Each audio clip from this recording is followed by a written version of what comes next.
tablet. Working. This should be firing up. Now, I want to say this month's challenge was carving something, but I don't remember if that was true or not. But we can kind of do something like that. So what I'm going to do, and it's also May the 4th. So let's carve something May the 4th-y. I think I'm going to start out doing something like this. Let's go into images here. Maybe just as a kind of a little warm up here. Oh, look at that. We already got some May the 4th carving stuff to do. So let's go ahead and make a pencil real quick. How many sizes does a pencil have? Let's think about that. So we got a cylinder here. Go into edit mode. Don't make it a polymesh 3D just yet, because I want to knock down these axes. Hey everybody, how's it going? Trying to figure out how many sides a pencil has right now. You know what? That's what Google's for. How many sides?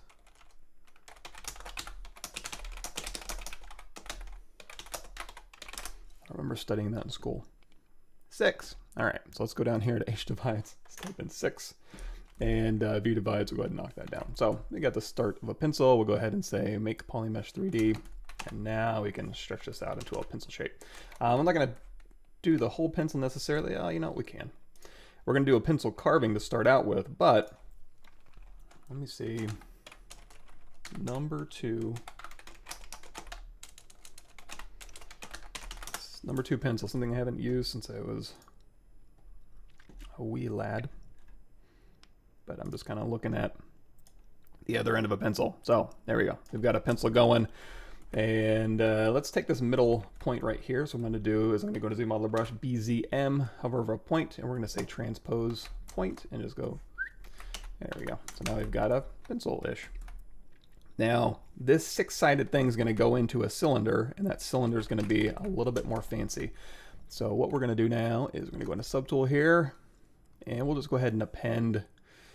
Do I want to get super fancy with that? I think this will work just fine. Okay, so we're going to go ahead and append a cylinder 3D, and this one's just going to have the default cylinders. We don't need all of these lines in there just yet. We can go down here to Geometry, Edge Loop, and just say Delete Loops. And then we'll move this one down, and yeah, we'll have those overlapping just a little bit. Sure, shut them out, Lee. Struggling with some personal character projects. I have some questions for you later. You know, if I can answer them while I'm struggling to make a pencil, I'm more than happy to do that. You know what else might actually help too? If I want to match, oh, perfect. If I want to match something, so I'm going to go ahead and say save image as, throw it onto my desktop here. And go in here to texture import. I'm going to bring in some reference real quick. A lot of different ways to do that in ZBrush, but my favorite is just literally throwing it in here. So I'm going to bring this in here, and if I want to rotate this, I can always, you know, rotate it so the pencil head's going up, and then I can go in here and say add to spotlight, the little plus minus sign. And now I've got a perfect little baby pencil right there. So I'm going to go ahead and knock this down. So we'll go ahead and scale it down a little bit, drop that opacity down, go ahead and hit Z, and now I've got a representation of how this thing should look. So that way I don't have to eyeball something and be like, well, how long does the metal piece need to be? I already know how long it needs to be because it's right there. And then on top of this, we're going to have an eraser. This eraser, I might actually do a simpler cylinder than this. This cylinder I put in a bunch of spans because I want to do those kind of ridges along the side. But what I'm going to do here now is go in here. I got my custom cylinder thing. I'm just going to grab cylinders, maybe a cylinder 12, and then just knock this one in. Then we're going to do a quick split mask points there. That's under your split menu. So that way, when I want to go in here and do an eraser that has like a little bent, you know, a little fall off on here, we can say, you know, put in a nice fall off. In fact, we can even go back in here with Z Modeler Brush, insert multiple edge loops, interactive elevation, and just pull. There we go. And to keep this one nice and tidy up here, we can, a couple different ways we can do that. We can go over here to crease, and we can say, just run a crease tolerance on there. That'll leave these alone and crease this one. So now when I hit D for dynamic subdivisions, which is right up here, it'll go ahead and dynamically subdivide that. Let's go ahead and crank up that maybe to 3, and that should be fine. I don't need to worry about this because it's going to be buried inside the metal part. So we've got an eraser of sorts. If we want to tighten up this transition, you can see it kind of starts fading in there quick.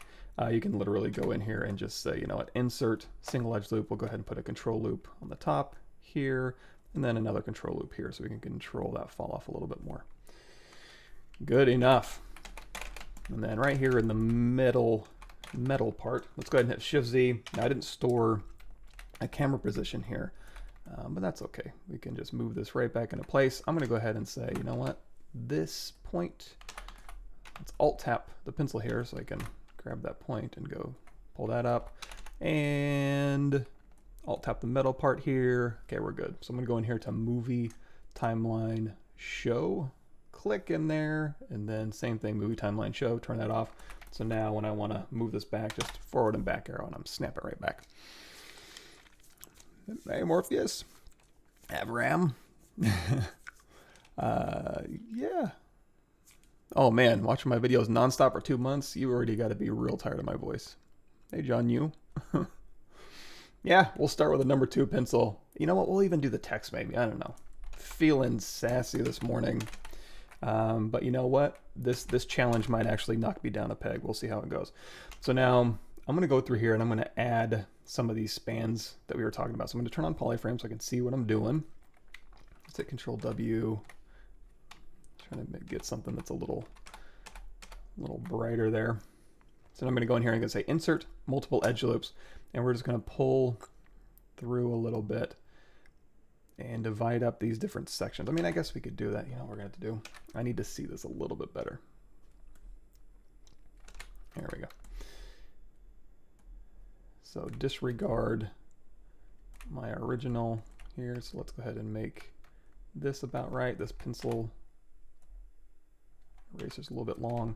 Okay, here we go. And then back here into the Movie Timeline Show, we'll go ahead and drag this one off and then pop a new one back in there so that we can now snap to this. So now I'm going to go in here, insert, instead of multiple edge loops, let's just do single. And I'm literally just going to go through here and be like, and again, you don't have to be that fancy with this. You can go through here and you can just sculpt it, which I may end up doing in just a minute. But I'm going to block off these ridges here because I'm going to have to go through and inset all of these and then pull them out. And then for these ridges, I'm going to go through here, and I think I'm going to start with a center here, here, here, and here, and same thing for this one. Here.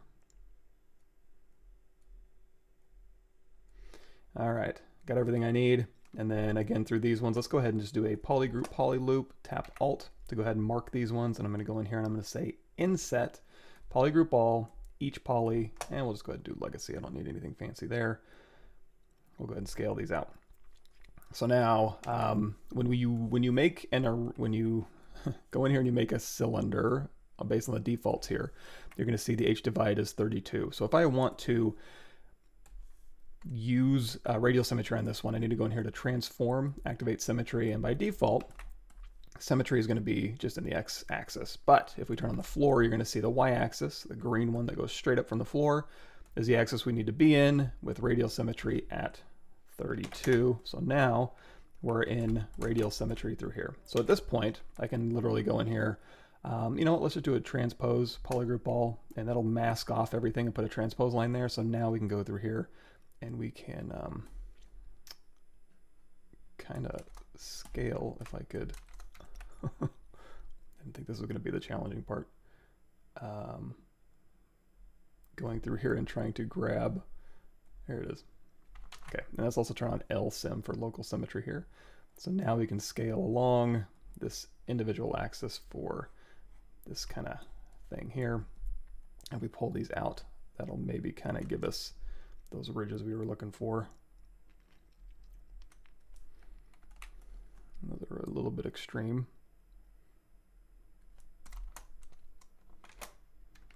I'll go ahead and use our arrows to snap this back. I don't know that's going to be super successful. I may actually end up doing that as a separate piece, but we'll see how that works. So for the rest of these, I'm going to go ahead and turn off X symmetry. And for this one, we're going to go ahead and say bevel as loop complete. I'm going to pull this out along, unmask, sorry. pull this out along here. And now I'm just going to tap through here. So that's going to leave those corners alone. And then we'll go through here and we'll say insert multiple edge loops, 0 elevation, keep polygroup. So now I can just go through here and just put a line right through the middle of all these. Boy, it's a lot of work to make a pencil. So now I want to go through here. You know what? I want to scale all of these, but I want to scale them at the exact same amount. So let's see if we can do that. Let's go in here to transpose. Let's go in here to mask edge loop complete. I'm going to go ahead and grab. So this would be the same thing as like an edge loop selection in any other program. We're going to mask these edge loops. Control tap to invert that. And then we go in here. I'm going to go to unmask mesh center and see if we can't. So if I scale this way, we can scale in that direction, but we're not scaling that direction. Same thing, but if I hold down Alt and scale in the Y direction, it'll just pop everything out at the same amount. So now we can put those out here. So now, let's hit D for dynamic. And now I go ahead and start smoothing this thing out. Does it look vaguely correct? A little bit. I need to put in a few control curves in here though. So like we did before, I'm going to hover, go over this. Well, we can crease as well. Let's do that manually. Shift D, which is turning off dynamic. Go in here, say crease, edge loop complete here and here. So that'll keep these a little bit tighter up top. And it looks, I mean, these things are pretty sharp as far as like, you know, I don't need a beautiful edge fall off on that metal, but kind of like to have that. So what I like to do is we'll do a crease level. I'm just doing my custom menu. Crease level of 2, smooth subdiv of 3, maybe crease level of 3, smooth subdiv of 4. And then if I need to do that, I can go through here. If I need to do, you know, get rid of any scalloping, I can just insert a control loop there. But I think that's actually okay-ish. Okay, so that's what we got. Looking there. I think that's close. Let's back that off a little bit. Let's go ahead and scale this.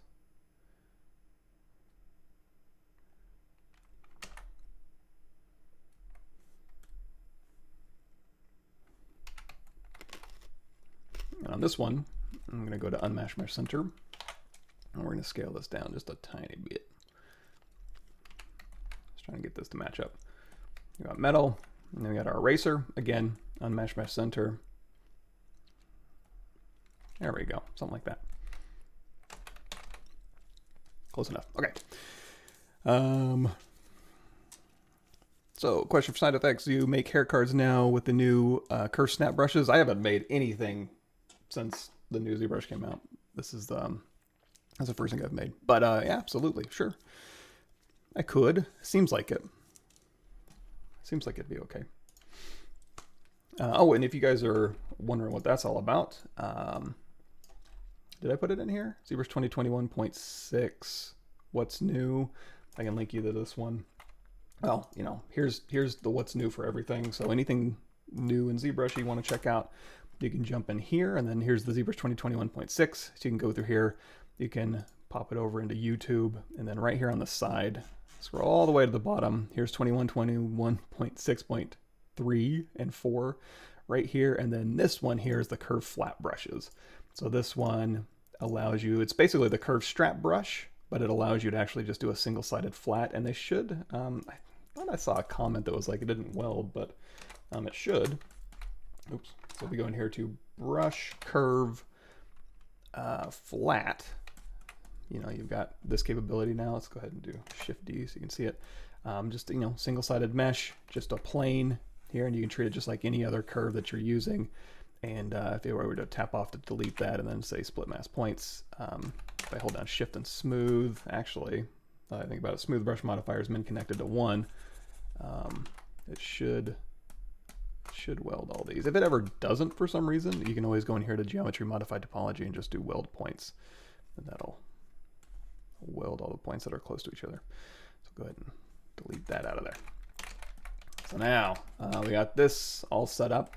So now I'm going to go back to my original Google search, and here we go. So we can do a little carving on the top of this graphite here, but that's going to be a different material. So what I'm going to do is I'm going to turn this into 3 different layers so that we have wood, graphite, and paint. I think that'll work. So we'll go back to our trusty side view here. I'm going to say duplicate this pencil off, go in here with my Z model brush, insert single edge loop, and right around here is where I'll start that lead happening. So we'll go ahead and go into solo mode on this duplicate, and then take this top off, and then say delete hidden. For the bottom, I'm just going to say close holes, mirror and weld across the x-axis. There's no poke face in here, is there? I don't think so. Let's also figure out where my axes are. So Z forward here. We have X symmetry turned on, and now I can go through here and I can say, you know what, we can do this. We can do slide to the middle here, and then we can say spin edge. There we go, spin edge, and now we can slide this into the middle. So, okay, so we've got this, and I think that'll be fine. We're gonna end up dynameshing that, I believe. And now, for this one, this is gonna be the wood. The wood, I think I'm just gonna end up maybe dynameshing and sculpting as well. And then the paint will be something similar. So let's go ahead and do this. As that paint transitions to the wood, it kind of starts to do this, like a bevel kind of comes in just a little bit. So this is my wood. Let's go ahead and name it so we know what we're looking at. And then the paint on top of here is just going to be a duplicate of that. So I'm going to duplicate this off, and we're going to give this a very thin layer. And I might just inflate it and sculpt it in. Let's see. Let's go into solo mode here. I'm going to hold down Alt. This is one of those problem-solving things where I'm like, I don't know if I have a real good attack plan for, say, geometry modified topology, delete hidden, a real good attack plan for this one. Also, these have a little bit of a softer fall off than what I have there. So what I'm going to do is, how do I want to do like the raised, I don't want to overcomplicate this geo. And this is 6-sided. So let's do this. Let's go in here to transform, activate symmetry in the Y, radial count of 6. So now we have this, so we can go through here every single one of these and we just do a quick bevel, and that'll allow us also to say maybe, let's go ahead and say delete a single poly here, and then we can take these ones and just kind of move them in. It might even be safer to say Z modeler slide by brush radius, and we'll just slide right along there.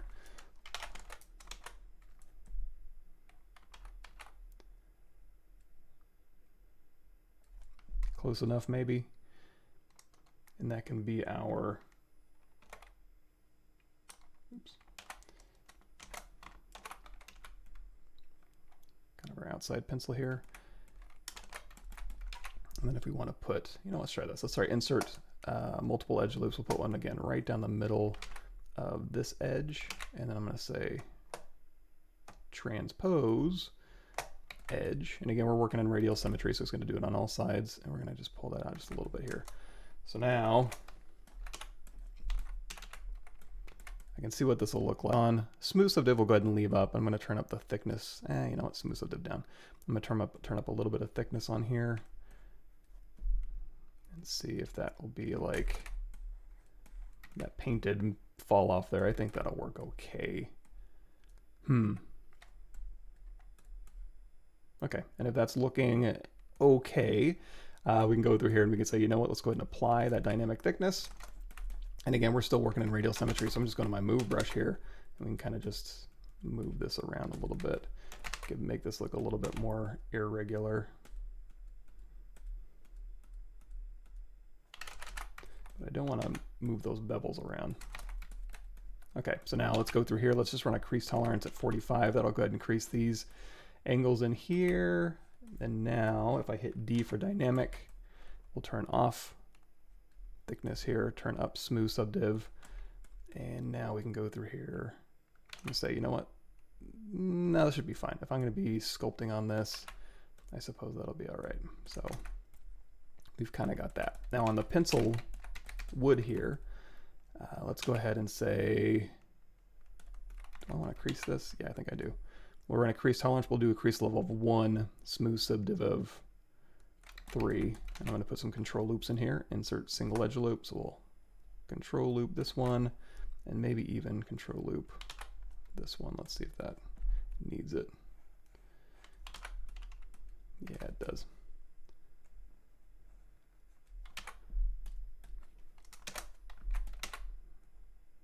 Here, here, and here. Good enough. And then you know what? Smooth subdiv of 4.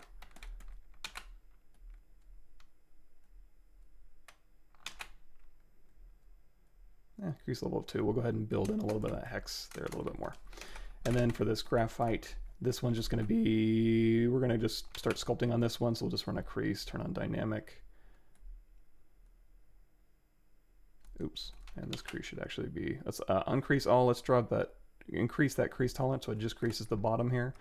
And now we've got a round cylinder. Okay. It was a bit hairier than I thought it was going to be. So again, this one, crease level 3, smooth subdiv of 4.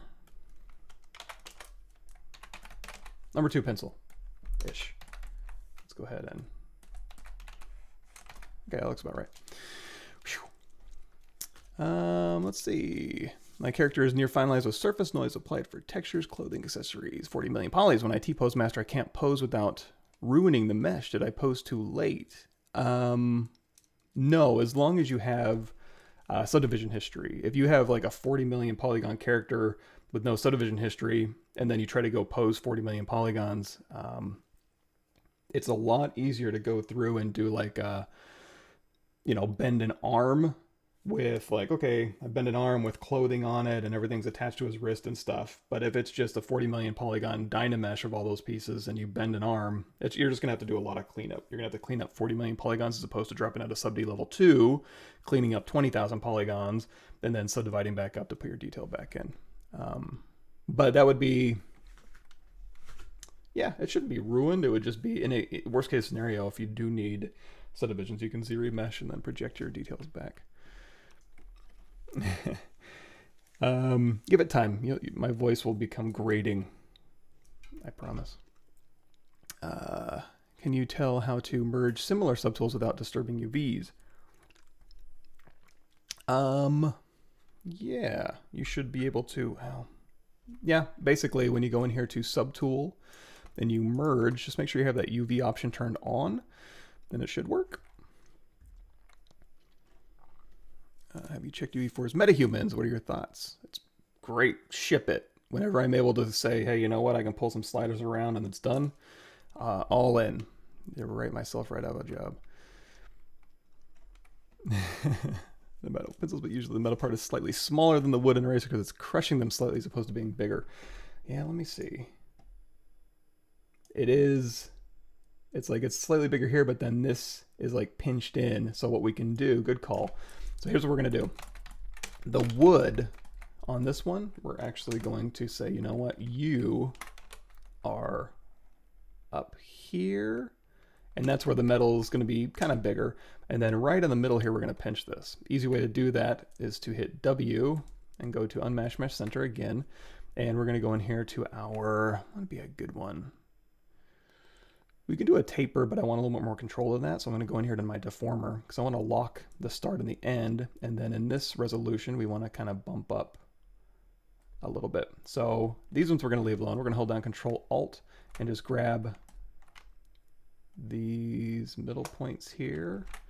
And then again, you can scale out this way, you can scale out this way, or vice versa, you can scale it inwards, but we're going to hold down Alt and scale these in all at the same time so we can kind of just pinch that in just a little bit here. So that way it kind of goes through and kind of pinches in. Another thing we can do if that's just not quite there, if we want a little bit more control too, we can go through here, we can do a transform, activate symmetry in the Y, radial count 32 is still probably fine, and just literally just use our move brush to kind of, it's not super accurate, but you know what? I'm a character artist, not a pencil artist, so deal with it. All right, so There you go. It kind of looks like it's kind of cranked in there a little bit as opposed to like being big and blobby on the outside. Thank you. That looks a lot better. I appreciate that. Hey, how's it going? Loser Snake. Nightshade. That's his name. I'm not calling him that. Hey, Michael, do you have any thoughts on how to make cinematic quality characters or any websites to look at or tutorials? Oh God, there's got to be so many, right? I will say cinematic characters.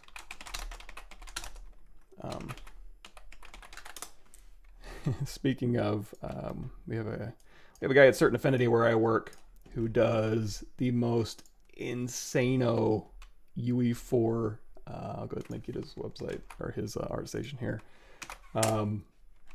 Like, oh my God, if you see this stuff, and these things don't really do it justice. I'm trying to see if there's I guess there's a video in here somewhere, maybe at the top, where basically it's like when you're in Unreal and you're going through here and it's like, this is in UE4, you know, and it's got the hair and it's got the eyes and, you know, the little goopy eye and stuff like that. So, you know, he's real good at that. So, you know what, maybe one day I'll be as good as him. That's Austin Martin. But yeah, cinematic characters, he's got it. I not so much. But luckily, he can do all the cinematic characters we need. And he can teach me how to do it, maybe. Cool. I'm doing good, Alex. So we're just making a pencil. And we have this part here. So we're going to go through here. I'm going to go ahead and say D for dynamic and kind of smooth that out. That's looking okay. This isn't looking great, but we can fix that.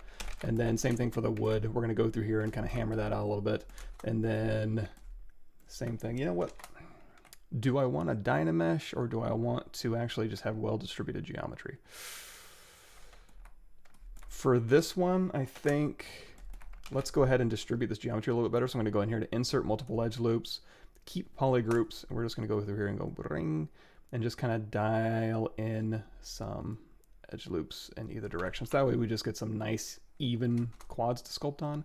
However, we are going to have to say uncrease all and then just do just recrease the stuff. So now when I hit D for dynamic, as a result, we just start sculpting on that result. Crease level of 2, smooth subdiv of 3 maybe. That'll work.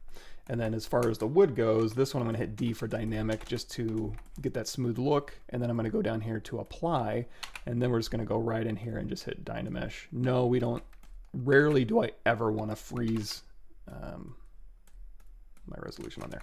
Now, since we're not going to see a whole bunch of this underneath, we can literally go through here. Let's do a trim curve and just trim that right up. That's basically going to slice, close holes, and then fill that hole. Re-Dynamesh, and there we go. So now we do have some pencil lead, some graphite run underneath here. So if I turn this one on and turn on transparency, that's about how much wiggle room we have to play with. So same thing here. We're going to go ahead and just say trim this top here. There's our graphite. Let's say, you know what, we'll go ahead and increase this. Let's say crease all. Crease all. There we go.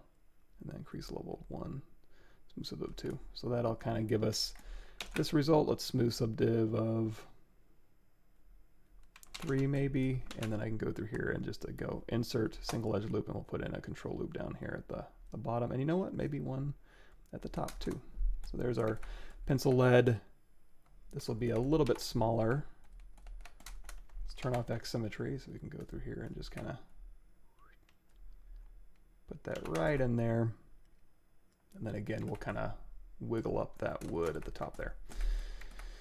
Alrighty, so this one too, we'll go ahead and just immediately say apply and then just Dynamesh. By the way, all this functionality is over here in the geometry menu, but I like to do my own custom menu, a couple different areas to see that. So you guys, y'all may have seen this one. This is a new intro to ZBrush series. I made it for something else and then forgot about it. And then, well, here it is.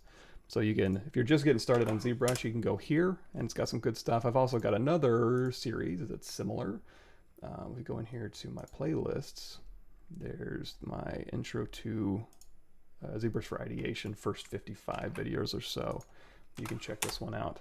But in here, if we do a search for custom, switch windows here, do a search for custom, Control F, there we go.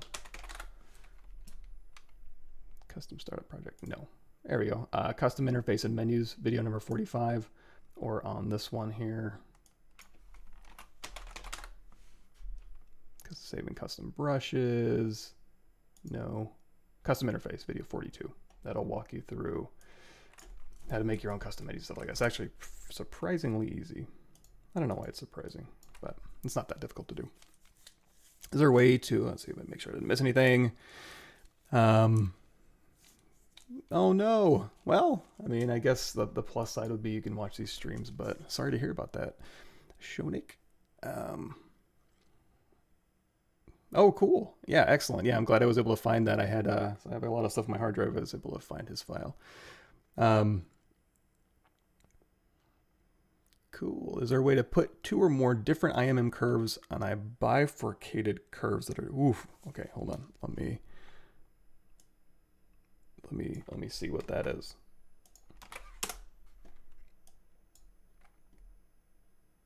Divide into 2 branches or forks. Gotcha. So you want to put 2 different IMM curves on something that branches generated by Curve Helper. That's how you did it in What's New ZBrush 2021 videos. Oh yeah, Curve Helper. Well, we can try it. So if we want to wrap something around here. Now, I wasn't able to do it all in one fell swoop. I have to do one and then do another one. But if we go in here and we say append a Z-sphere, we've got our Z-sphere here. We're going to go into transparency mode. So now we can see the Z-sphere. So we can hit W, move it out of the way. We're going to go ahead and scale this down a little bit. And let's say we want to wrap this pencil in something. So we can go through here. It's like, I want to wrap this pencil. And then Q, W, W, Q. Let's move it over here. Q, W. So Q is drawing, and then W is moving, essentially. So we have this kind of wrapped around. And now if we want this to continue, I need to hold down Shift to make these all the same size. So we've got this, right? And then we're going to say Q, and we're going to go off into another section over here. And that split will have a curve attached, but it's going to be, you know, you're going to have one curve that goes through and then another curve. I think that's how it's going to treat it. So if we go in here to transform, no, stroke, you have curve helper down here. So if we go through here and we say pen new, create a curve, oops, copy the Z-sphere chain first, and then create a curve on here, and then we'll go ahead and hide our Z-sphere. So now we have a curve wrapping around this object. So I'm going to go here to BI brush inserts, army curve, sure, hit M, bike chain, and then if we tap to update this one, oh, it does do both. So this one would go down this way. One way to maybe get around that is we have this generated, and it's like, okay, I want to do another section of this with another IMM curve. I seem to remember the other one that I did the demo on, it did keep this one separate, and then I had to go through, but it looks like it did both on this one. So if I want to keep this but update it, what I'm going to do is underneath stroke, you have some curve options in here. Let's see if we can try to do a snapshot of this curve, and then like BI brush insert.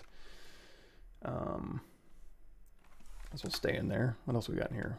Bullets. We'll go ahead and tap to update this curve with bullets. Is that affecting it? Is it overwriting? Let's do this. When we did this, can we split? That splits this off. I'm trying to see. Let me see. BI brush insert. Let's grab something simple so I can see if it's working or not. Bracelet link. Okay, it is working, but then yeah, you're getting these twists in here. Not ideal. You can try going through here, and now we can do another snapshot. And the snapshot is 6, I think. 5. Snapshot is 5, so you can just hit 5 on your keyboard. And then now we have, let's see if it even puts it in separate polygroups here. Let's say delete curve, Control Shift, Control Shift. Maybe it'd just be easier to do the bike chain. Okay, so we do have bike chain in there. Oh, and okay, and the split and the fork is separate. So if you're like, you know what, I wanted a bike chain up here and a bracelet down here, that's fine. Just go ahead and say geometry modified topology delete hidden on the bike chain. And then on the bracelet here, we can say get rid of these ones here. Oh, we're going to keep those ones and then get rid of these ones here. Now, part of the problem, that I should have done while I was in there was untwisting this. I don't know if you'll have a really good opportunity to do that at any point. Let's go back to this one and see if we can get our curve back. There we go. We got this here. So if we wanted to go through and say, BI brush insert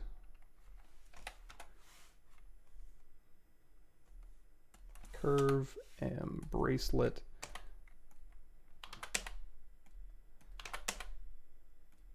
Update this one.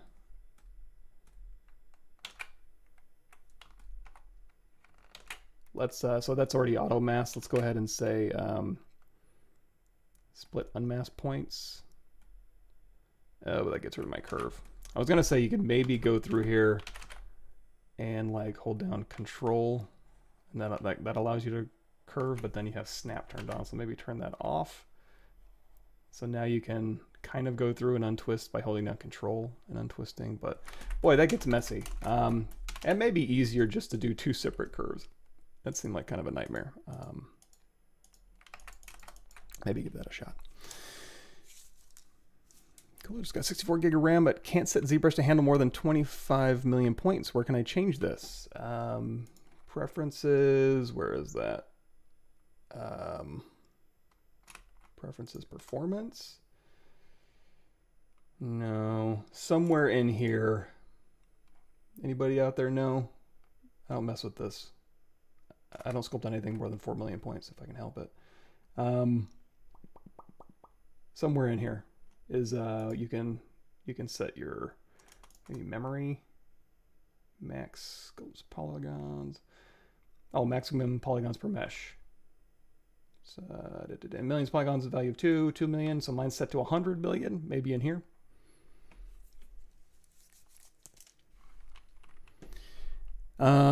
Really? I thought I did a before I started. All right. Tablet, working. Sounds okay on my machine. That's me literally recording as we started. Cool. And actually, yeah, let me see. Testing. I mean, I'm hitting pretty high up here, almost into the red. So, I don't know. Let me see. Maybe check the volume levels on your end. Okay, so we got this pencil. Let's start actually making something on the end of that pencil. So, it's May the 4th. So let's say, what do we got in Star Wars land? We got this, we got that. You know, something really simple we could do is we could go through here. And so here's the thing, it's supposed to be a carving, right? So I'm gonna go through here and I'm gonna start carving something. But in this particular instance, what I may end up doing is just go through here and just maybe cheat a little bit. So we're gonna go through and I'm gonna go grab a sphere real quick. Let's do a quick save. I'm gonna knock this down just a little. So I'm gonna say initialize. We're gonna say h divides of maybe 16 and 16, and then say, now we can say make polymesh 3D. And what does a Death Star look like? Perfect. Images. We got this right at me. Oh, crap. I'm just gonna say save image as right on my desktop. And one more time like we did before, texture import the image, select it, add it to spotlight. And this one, this is a feature too, where it doesn't destroy what you're working on. Now you're gonna see the pure black pixels kind of disappear. So I'm gonna go in here to intensity and I'm gonna crank that to the right a little bit so that they're not pure black. So I can see the whole image. And now we can just go through here and determine how big should this little thing be. So there's actually, maybe I'll Boolean that. That might be a little bit easier to say, okay, this one should have a, oh, you know what? Let's try this. Let's use this to our advantage first. So I'm gonna go through here and I'm gonna say,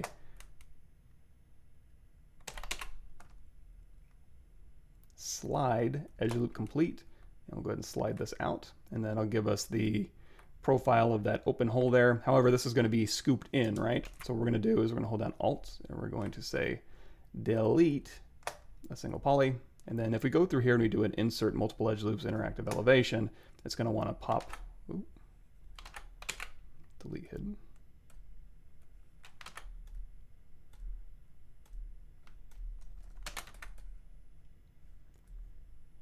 Really, you're not going to do the whole, you're going to do, oh, we don't want to insert multiple edges, we want to close convex hole. And now if we do this, it's going to want to kind of bump out a little bit, but we can't bump in. That's where we need to go to display properties, flip, and now we can pop this in. So how deep does it go? Pretty deep. So we'll take this in and we'll pull it in this way, and then we'll flip it back. So now we've got the little divot on here, and then towards the middle it seems to flatten out a little bit. So I'm going to say again, slide edge loop complete, like so. Let me slide this one in, and then maybe transpose point and move this up just a tad. Okay, and let's hold Control W or Control Shift tap that polygroup, and then Control W, make that all one polygroup.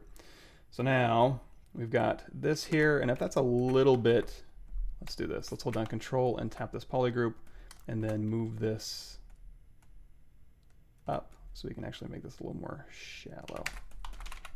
Okay. So now the problem is this thing, you know, we've got this, but then we want to put a slice, like a dividing line right below it, and our geometry doesn't really support that. So we could go through and slice here and try to get that to resolve. That might get a little bit ugly. So what I'm going to do instead,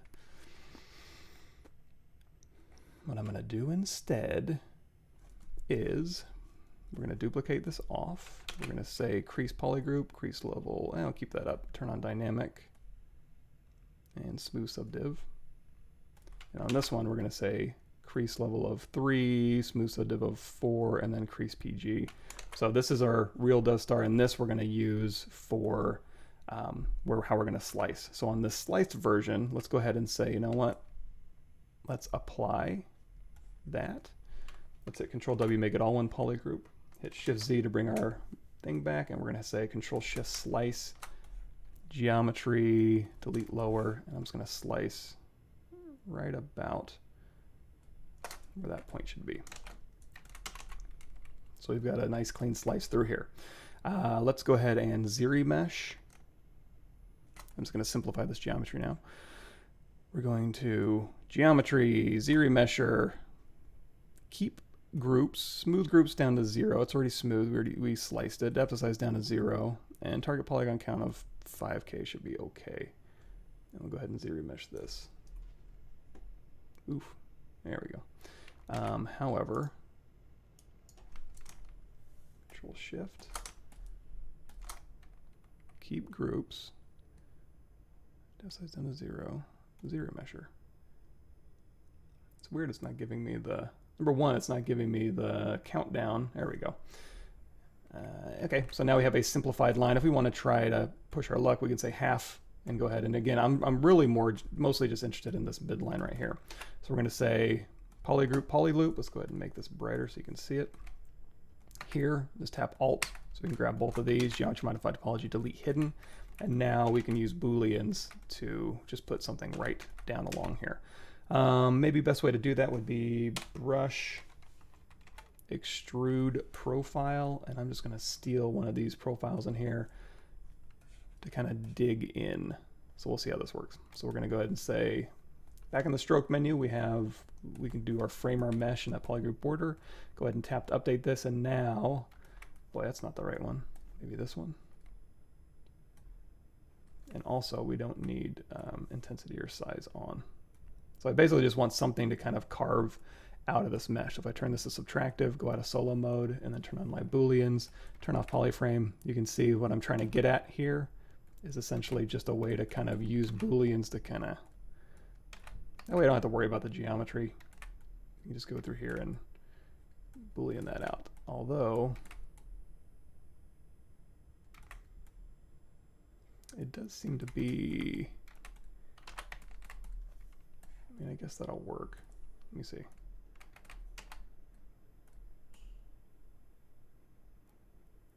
It's kind of giving me a little bit of a iffy result there. Nothing we do, so we're gonna make this extra small, and let's turn on polyframe. If it's like twisting around or something like that. You know what else we could do that'd be a little bit more controllable, a little bit easier? Let's do this. I'm just gonna manually, let's go ahead and delete that curve function on here. So let's do this. Let's say bevel, edge loop complete. I just want nice even lines here. I'm gonna go ahead and get rid of these. Say delete hidden. And then now we can say Q mesh, polygroup all. We're gonna pull out a little bit and then go ahead and pull in, but when we pull in, we want to say maybe insert multiple edge loops. We'll put one right down the middle and then run a quick bevel here.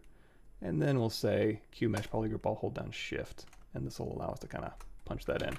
Let's go ahead and do a crease PG, crease level of 3, smooth subdiv of 4. There we go. So now we can go through here and let's reset this pivot. So this pivot, I want to be, right in the middle of my object and follow the direction of my object. So I'm gonna hold down Alt and tap on that surface normal, then go to Unmesh Mesh Center. So now when I go through here, turn this back on, I should be able to scale it. Let's do Shift D.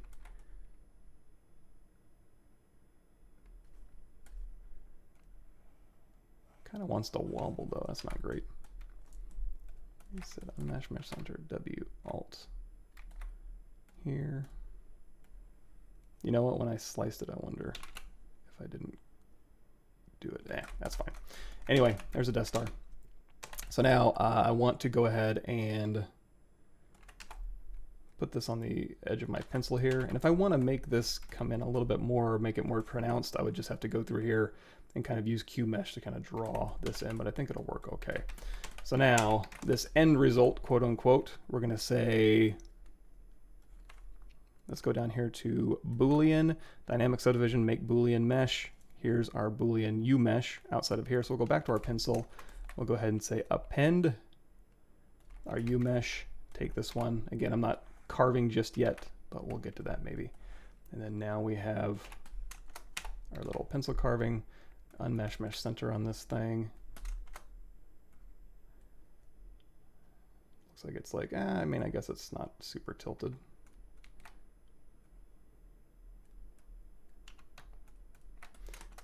There we go. Now, there may have absolutely been a better way to go about that, but you know what?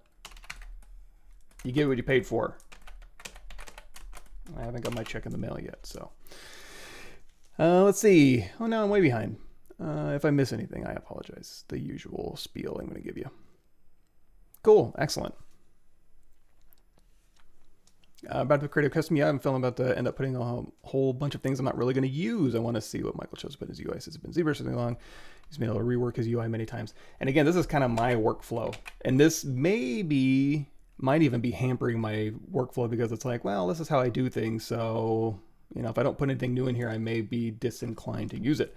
So what you can do is put in too much stuff and then use it and then reevaluate every week or every month and be like, do I really use this? And then if you don't, all it is just preferences, config, enable customize, and then you're good to go. You just pop those things out you're not using, or think about like, or while you're working, maybe keep a little tabs of, what, I'm constantly over here using this. And then just write that down and you can put it in there sometime. Cool. Excellent. And again, I apologize. I think it looks like I missed a bunch of stuff here. Cool. Sorry about your crash. Yeah, I agree with Crackle and Ryzuan. Just put in there what you end up using and you're good to go. Yeah, so also, yeah, that's another good one. So mirror, deformation mirror, and then geometry modified topology mirror and weld, putting those together has helped me a bunch. And then also down here in dynamic, smooth crease level and then smooth subdiv next to each other as opposed to far apart. because like things I use next to each other, I use a lot together, putting them next to each other in the interface. Show how you can model a Warhammer 40k Space Marine helmet. Almost exactly like this. Those things are not complicated. So essentially, and probably if I'm going to do it, if I'm going to do something really quick, hold on. Yeah, it defaults to like buying it at the top. And I'm just like, no, I just want images.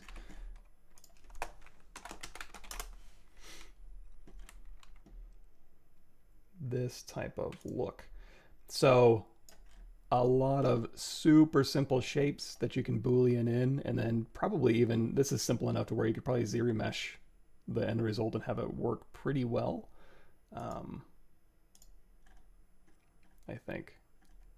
Again, yeah, these are a bunch of simple shapes. So it'd essentially be like, yeah, make your simple primitives, stick them together, and then use Booleans to go through. I mean, here's another option. You could go through and you could sculpt it fairly quickly and then just retopologize the pieces you need. So if you get stuck in a spot where it's like, oh, this Boolean shape is weird, just Dynamesh it, sculpt it, rebuild it.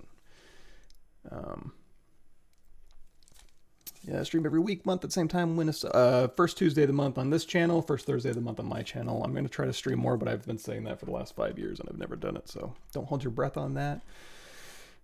Maybe someday. Any way to make IMMs retain UVs from the source mesh? Just trying to set hair cards up like this. As a Ray Nanomesh noticed they lost all UVs from the source mesh. IMM brushes. Curve brushes, I'm not sure. I remember Druss did, like, how can I make my IMM brushes retain my UVs? And that's a pretty easy process. Curved brushes, it's on subtool, no. Insert mesh brush that contains UV coordinates, no. Crap. Curved brushes, I'm not sure. Anybody watching that wants to know about the IMM brushes that maintain UVs. I mean, when it comes to, if it's just a strip of cards, hair cards, I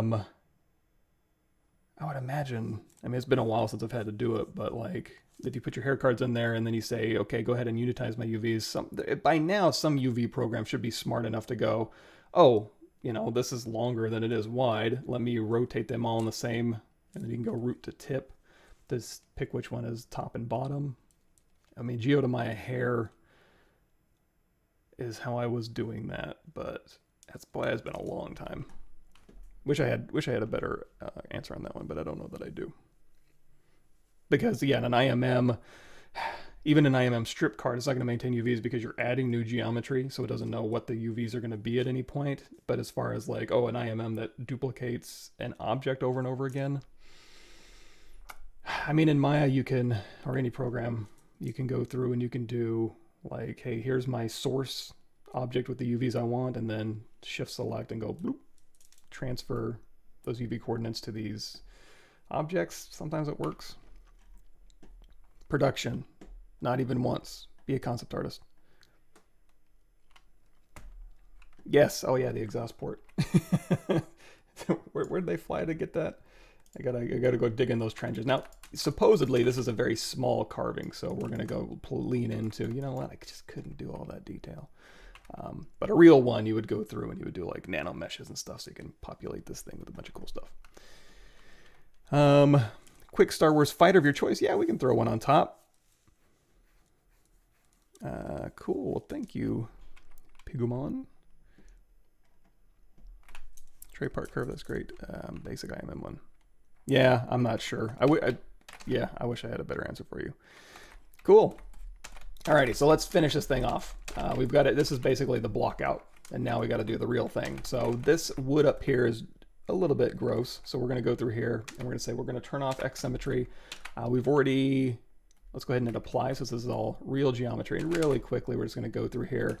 These are smooth, and you know, it's real geometry now, so we can go through here with our trim dynamic, and we can just kind of make it look like these edges have been worn in irregular ways and stuff like that. Let's also change this back to my startup material so I can see what I'm doing. Something like this.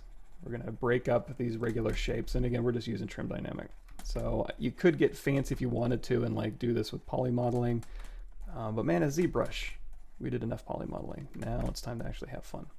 So here we go. And if we want to just push these through, we can also just hold down, like go to our standard brush and just kind of push in.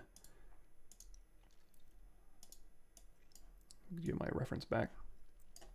Just kind of go through and just kind of push these in. And let's also go through here, maybe use our move brush. And again, we're just going to break up these regularities just a bit. They're a little bit different. And then trim dynamic again. Trim dynamic brush. So now we've got this. Let's talk about the wood. Just above here, this one has been dynameshed. So we can go through here. I'm going to again, I think you can try trim dynamic. Let's go ahead and throw on a square alpha so we get a nice, a little bit more of a nice line there. We're going to go through here like it went through a sharpener. And it's got the different planes that kind of go in a slight circular pattern here. And then up towards the top, we're going to do the exact same thing. And we can maybe even, if you wanted to go nuts, I don't know why this is going nuts, but underneath brush here, we have trim smooth border. So these are the brushes I use to make rocks. Elemental PQRS trim, smooth border, same deal, square brush alpha. And then now you can go through here and really kind of gives you like somebody went through with a an X-Acto knife, and then we can clean this up, or God, I'm having a hard time with words this morning. A box cutter or something like that. So you can go through here and you can kind of start carving that up. And then again, same thing on the top here. I want this to look a little bit more irregular. So we'll kind of pull these up and then down. Actually, I'm just going to pull up so we don't show our hand there that this is actually all fake. Here, and then one more time with our trim dynamic right up in here. And if you need more resolution, this is actually kind of low res. You can go through here and just crank up that resolution. Oh, on your Dynamesh, which I had turned off.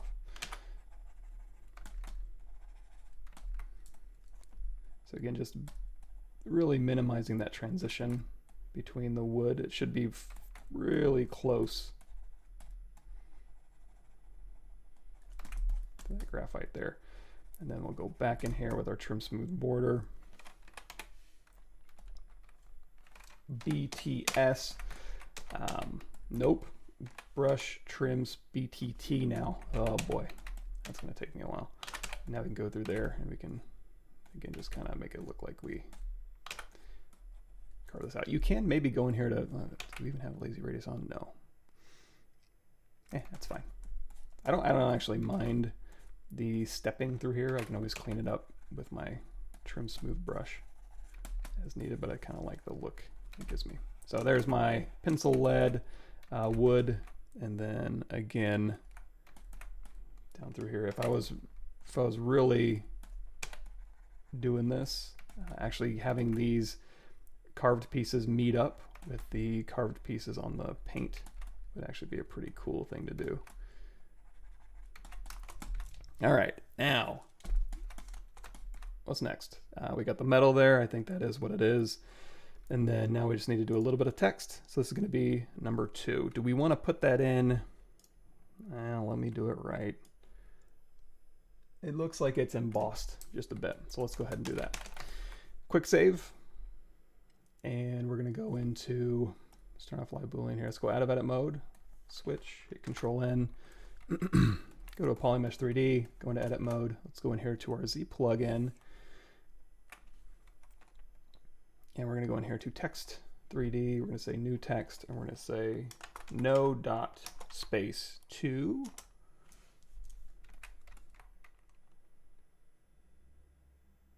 Yeah, I think that's about right. So good enough. A couple things we could do here. Number 1, we can go in here, turn off adaptive so that we get nice even geometry all the way around, which I think I do want. And then I can thin this out manually if we want, but I think it'll be good enough. So I think we're good. Excellent. So let's go through here. I'm going to hit B, create insert mesh, new. Let's go down here to our pencil. And we want to, you know what, I can rotate that around. Let's look for a good angle. Good enough. Now this one has our subdivisions on it. So what I'm going to do is I'm going to take this wood, alt tap the wood one here, and then BI brush insert, B insert mesh, and then we're just going to turn it to the side here, and number 2 should be, actually it almost touches the top and bottom here. It's actually pretty big. Something like this.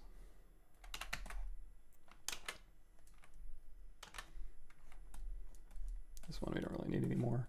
Let's rotate this around.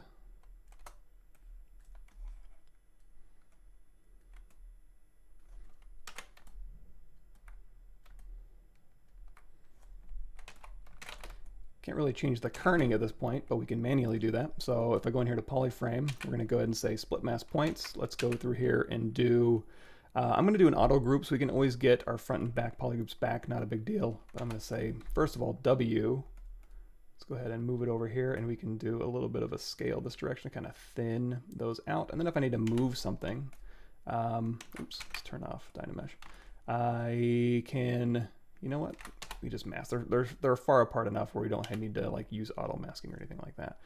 And I think that is about good enough for government work. So now we have this. So if you ever want to punch this in, simply move this below this one here so that we can make this subtractive. So now when we turn on light Boolean and we push in number 2,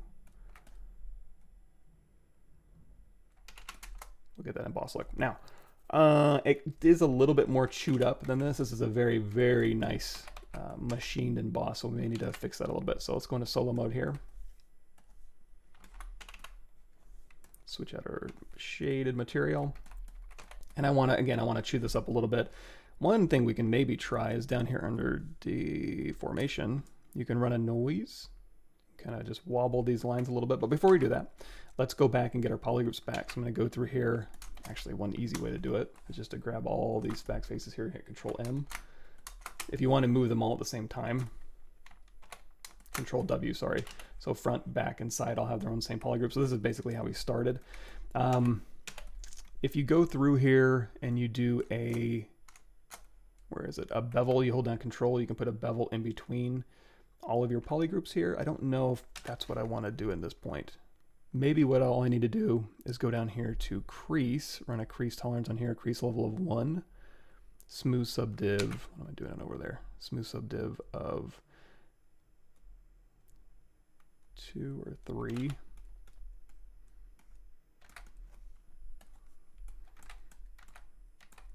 And then now if we run that noise,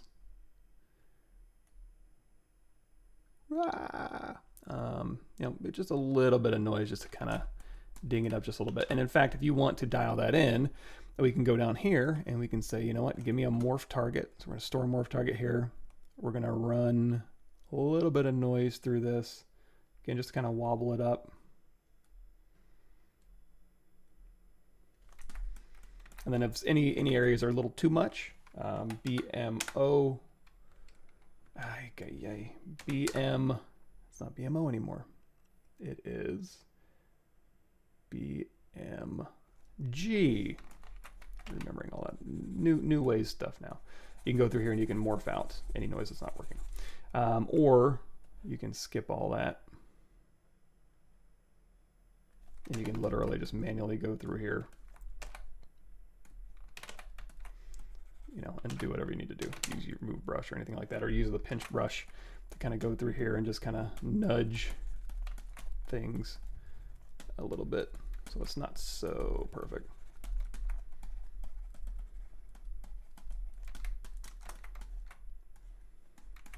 Is that embossed a little too much in there?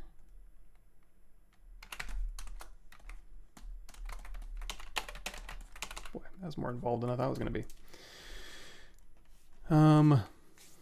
Oh yeah, so this is actually, well, that's another thing too, where it's like, I guess it is. I guess, yeah, this has to go straight up and be within the bounding box of that graphite. So you know what? Let's go ahead and let's make this as wide as we can. W, unmesh mesh center.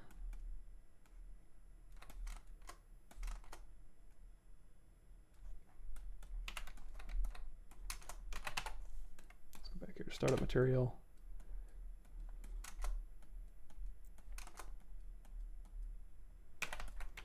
Let's do this.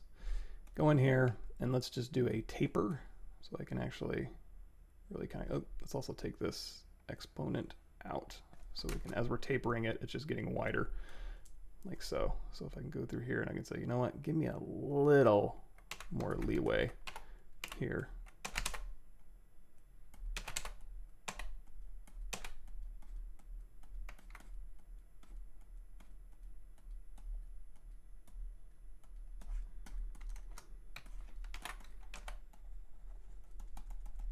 And then this, let me see, let's find our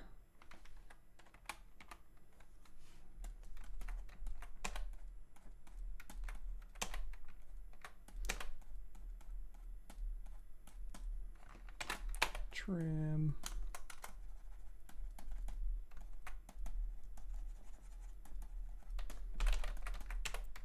So technically this should be no larger than the width of lead.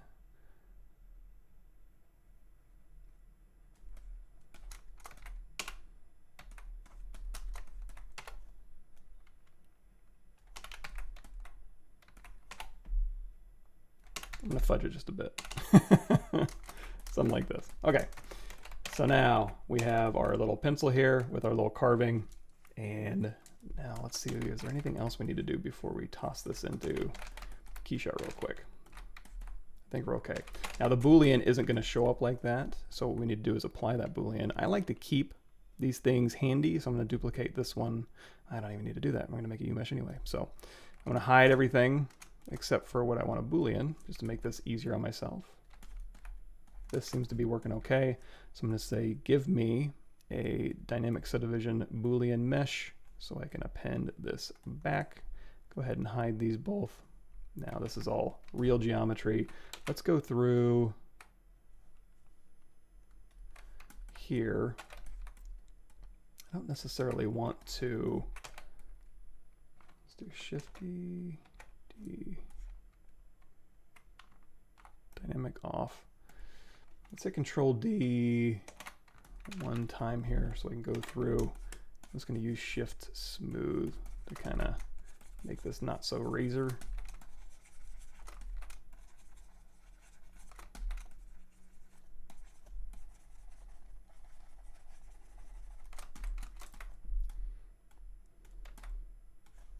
And the color I think I can control elseways.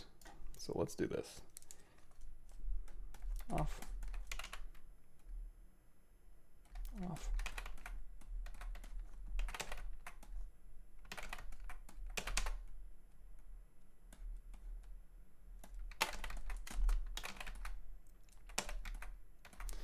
All right, let's say Z. Bring this back. I'm going to get some local color going. So I'm going to say BPA is my paintbrush. We're going to have RGB turned on, and we're literally just going to Alt tap here and just paint this yellow. Alt tap here, paint this whatever color that needs to be. This is going to be metal, and this is going to be wood, and then graphite. So I think that's all we need. So here, Alt tap here, C, Alt Control F, which is color, fill object. That's my own hotkey, I think. And then for the black part, let's go ahead and see, we have polygroups here. So Control Shift X to expand out. Or you know what? We can just grab both of these. I want both of these here. And then fill with pretty dark.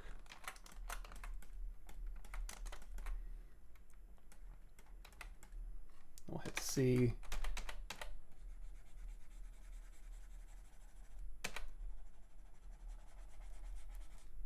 You know what? Let's undo that. Let's do this. Let's do I want both of these poly groups, but I want to back it off just a tiny bit. So both of these, and then Control-Shift-S to shrink that back just a bit, and then fill.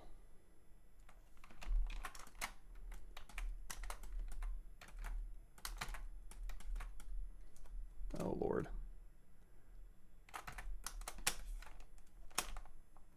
Control-Shift-S to shrink a little bit, fill. No, these ones are a little bit different. Both of these. I didn't grab all these, sorry. So here's what I want. Don't care about this one anymore. Control-Shift-S to shrink a little bit, fill. Close enough. Like I said before, this will be whatever it needs to be. This will be whatever it needs to be. This will be what it needs to be. This one down here, let's go ahead and say apply. So that's real geometry, and then we'll set C to inherit that color, and then fill. Something like this. Cool. Now, save as. Get to these comments in just a second. If I missed any, streaming, carving, pencil. Okay. Catch back up here.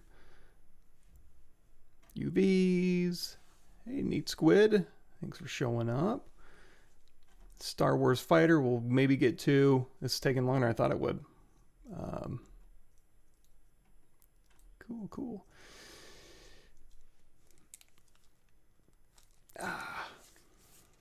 Death Star. Yes. Cool. Got that taken care of.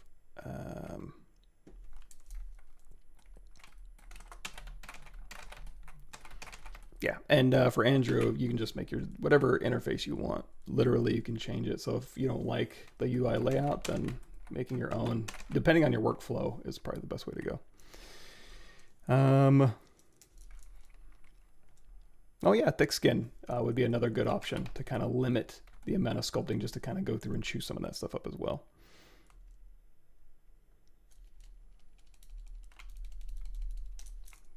Cool. Alrighty, so let's take this. Let's go in here to render, external renderer, KeyShot, throw that on over, and we'll throw some quick materials on this. And if you wanted to take this into like a Marmoset 4 or Substance Painter, we can also, I can show you this one here. You guys might get a kick out of this. Or you know what, maybe maybe we'll do this. This one, no UV look dev. The no UV look dev series right there is a really, really fun one. Maybe we'll use that as kind of a supplementary here. So we'll go ahead and put this so you all can see it. There we go. So now, first things first, edit, preferences, and let's get my usual thing back here. The second thing I like to do is go in here to environments and just throw on an environment that's not just a studio environment. Let's see if we can get some more poppy lighting here. Let's go in here to our environment. I'm going to turn off that back just to make it a bit easier to look at. So here's our object here. Now this is looking a little bit dull, so you can go in here to the material graph and you can say over here, upgrade to new node, and then turn off apply matte cap, because I'm really just looking for the vertex color in here. And this can be whatever material you want. So if you wanted to change it from advanced to like just plastic or paint, you can do that. And then we'll go in here and we'll crank up that roughness just a bit here, and looking better. Although now that I look at this color, we may need to go in here to our utilities and say color adjust. And I'm going to pop this color right through here. So I can change that hue to be a little more yellow. Cool. All right, so we got that there. Let's go over here to materials and let's say wood. Is there a very light? We don't need anything crazy.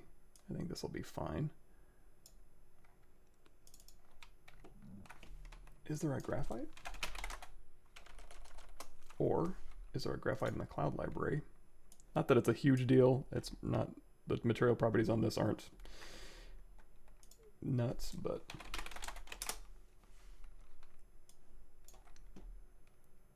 We'll try it. Go ahead and download that.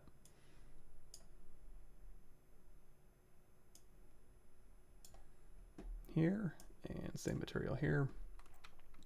And then for this one, what is that on the bottom? Maybe aluminum? One thing I didn't know about aluminum was it actually used to be pretty expensive before they found out cheaper ways to make it. Let's say aluminum shiny. And then we'll go over here to the roughness and thaw that in a little bit. And then for this one down here, again, we have vertex color on it. It's just a little bit dull because it's applying that matte cap. So we can upgrade this to the new node here. We can delete that one out of there. And then we'll go ahead and say apply matte cap off. And then now we've got a little rubber here. So in this one, whenever you're doing this, you may need to go in here and, like, you know, crank up the specular and play around with that and the overall roughness to kind of dial in the look that you're going for. Or you can literally just throw a plastic on there. This one should be pretty rough, I think. Number 2 pencil. This maple wood, is that really doing it for me? Let's try something a little more. I don't mind the color of it, but it just seems a little plain Jane. Let's go in here to textures, and we can, I wonder if we can just modify these all at once. I don't want to have to mess around with a bunch of this stuff. So color to number, so that's the gradient, and that's going to go, this color goes directly into the diffuse. So if we can go in here to add a color adjust on this one, again, I can do it hopefully all in one fell swoop. So if I want to overall change the hue or the saturation or the value,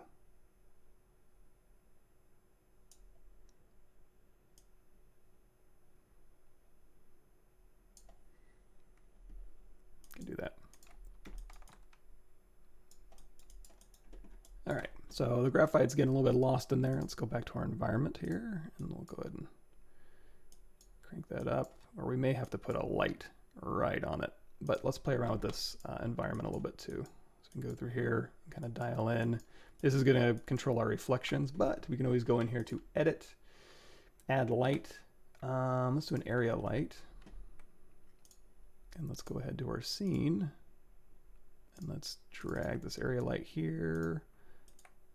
We can say move, and I'm going to help pop out this little pencil lead here. So we'll go ahead and scale this up. Now this area light, not real bright. So let's double click that. And we're going here to, let's turn on the watts.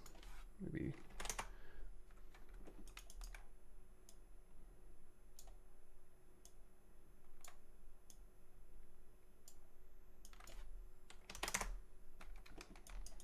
We don't have to make that visible to camera either. So we can kind of use that to carve that out of the background a little bit.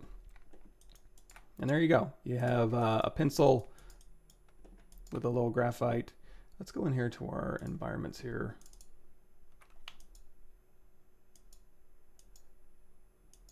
It's a bit much. Just looking for something that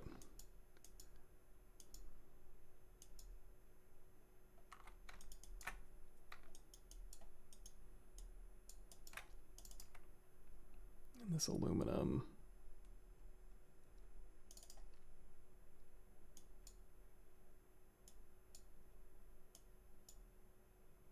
It's a little too shiny. Come on, give me.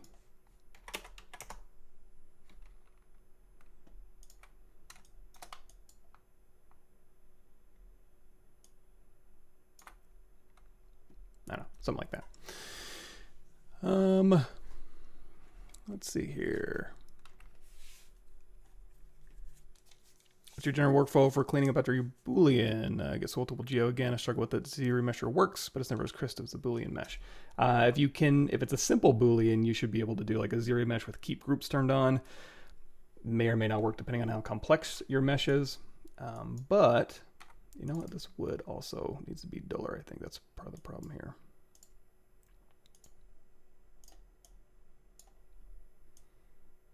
You know what? I'm going to kill that there. And we're just going to go in here to roughness so I can just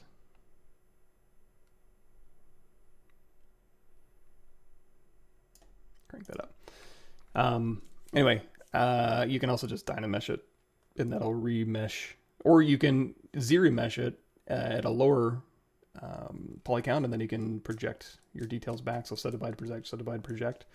Maybe not great, but let's KeyShot your render of choice. It is when I just need to do something super quick, and I can hit a button and get in there, as opposed to, oof, that eraser looks a little small. Let's go ahead and select this, and let's go ahead and say move part, and let's scale this up just a tad.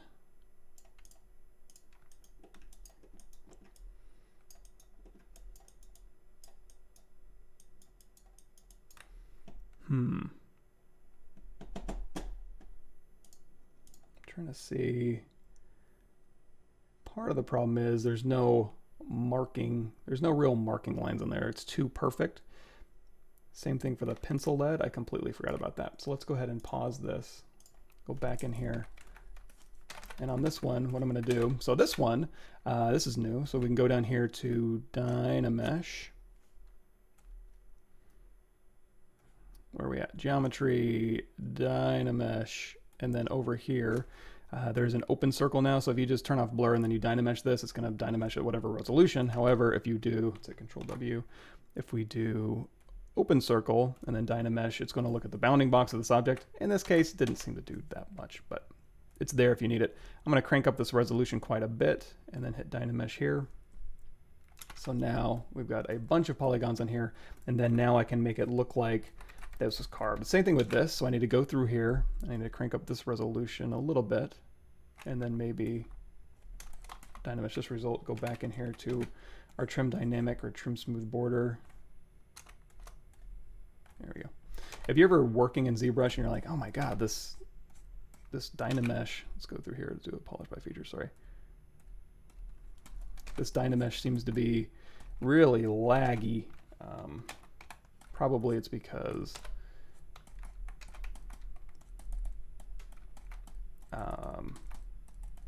you have dynamic turned on accidentally, like I did.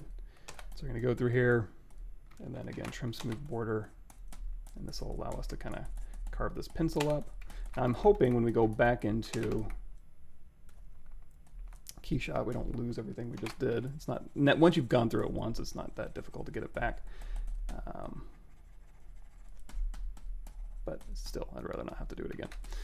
So here's this. So now this one, this should look a little bit more like it was carved. And then this up here really needs to get warbled a little bit. So like we were talking about, we go in here to thick skin, and you can say, as you're knocking this down or making it look carved, you can go through here and you can say, turn on thick skin, dial in just however much you want that surface to be messed up. And then you can go through here as you're kind of going through and saying, okay, trim dynamic. It'll only allow you to trim down so far.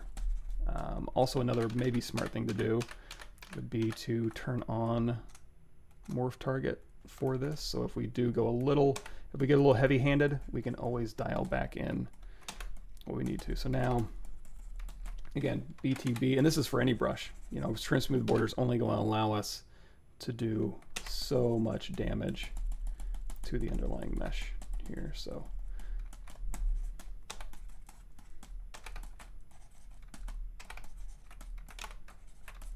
So if I was microscopic and I was doing this with actual tools, you know, I probably wouldn't be super precise, or, you know, precise enough. But we're going to give it some chewed up wear markings.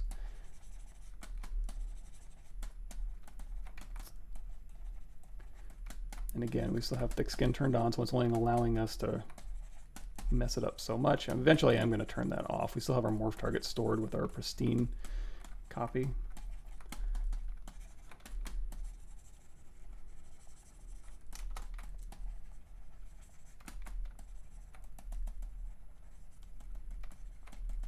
And then let's go ahead and turn thick skin off. And then now we can go through here. And again, I'm trying to treat this like I went through and use my carving tools to kind of get this carved first. You know, knocking in the volumes. And then Might have actually behooved me to actually make this line by hand, so I didn't have to go through and fight it that much. Let's go ahead and knock off those corners there, because those are a little too sharp, especially at this scale. Oh, awesome, thank you. Coffee delivery, just what I needed. And then back here.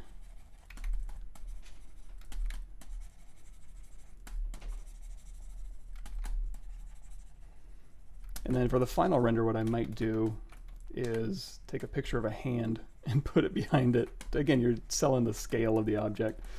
Do a little tilt shift or a little bit of depth of field to kind of make it look super tiny, because if you're going to take a picture of something super tiny, the focal length of the camera, if you got it that close, you know, you're doing a macro shot.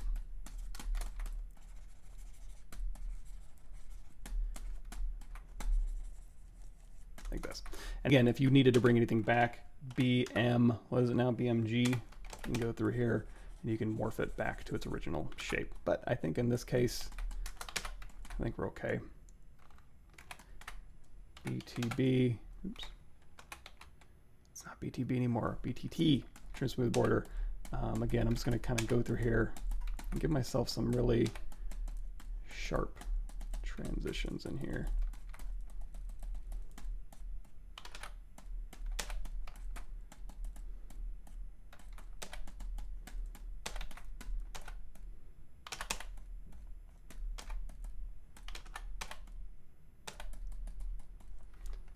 Smooth border to clean it up. And not everything is super blocky or jagged or anything like that. They've got some actually smooth parts. If you wanted to, you can hold down shift and you can smooth those out, or go in here to like H polish, and that'll give you, you can even do H polish with the square alpha. I don't think it'll still be pretty soft. Let's go in here with H polish and use this to kind of smooth out some of these portions here.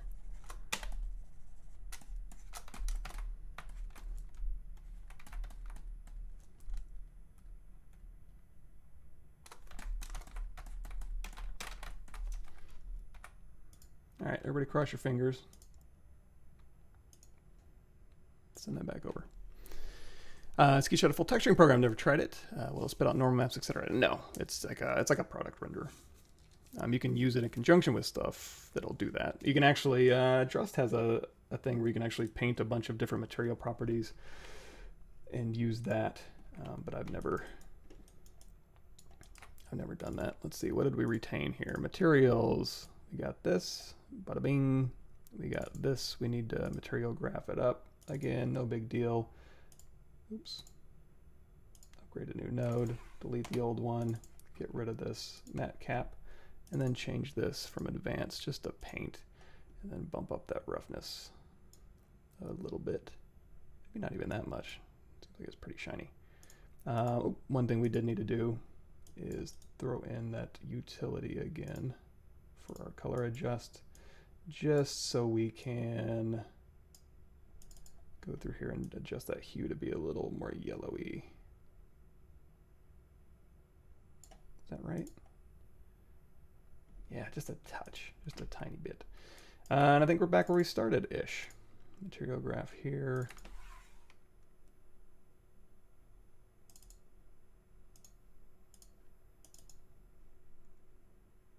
Is this right? Advanced material graph. Here, yeah, my cap's not applied. Okay, it just looked a little dull. Okay, so back to where we started. Now, like I was saying before, we can do a little bit of, we can do this in post, or we can go in here to camera. Let's go down here to depth of field, and we want to put our focus distance right there on that, and then crank down the f-stop. So this way, you know, we have the focus up here. So again, you know, one thing we could also try to do is go in here into environment, drop that brightness down quite a bit. We're just going to use the environment for the reflections, and then we can overplay maybe the area light here. And we can just light our scene like that. But anyway, something like that.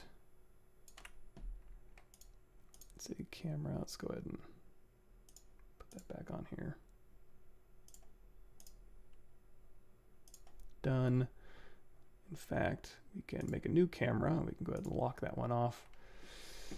Let's go back here to environment and let's put that back up to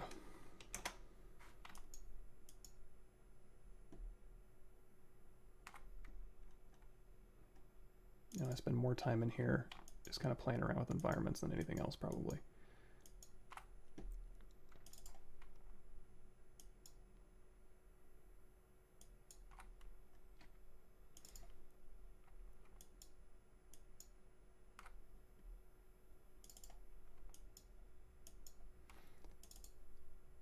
And then one other thing too is there's not a whole lot of ambient occlusion in this particular one, but when I go through and do my final, I'll add that as part of my render here. So if I'm ready to go ahead and render this out, one thing I can do is go up here to our, let's just click render. So it's gonna be my real one here. We'll go ahead and make it pretty, we don't need to make it that big. Good enough. And then we'll say whatever, and then our render passes, I'm gonna add ambient occlusion in here. Let's go ahead and render that out. And while that is running, I'll get cut up. Aluminium. How do you guys say it?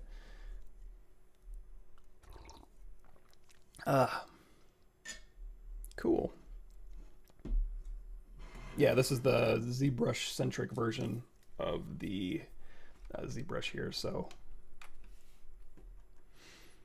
yeah, it doesn't bake or create normals or anything like that. Yay, we're done. So we'll go ahead and check that off here. Cool. Let's go ahead and pause our render and we'll hop into Photoshop real quick.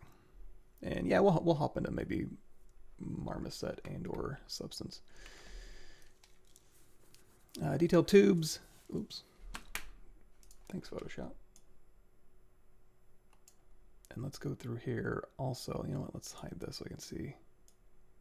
Okay, something like this. Also, when I'm going to be dragging this stuff in, I'm going to go to my renderings. And at the very top here, you're going to see I have a PSD and an EXR. For the PSD, it's easy. You just drag it right on in there. For the EXR, I don't need that just yet. I can go through here and drag this in as well.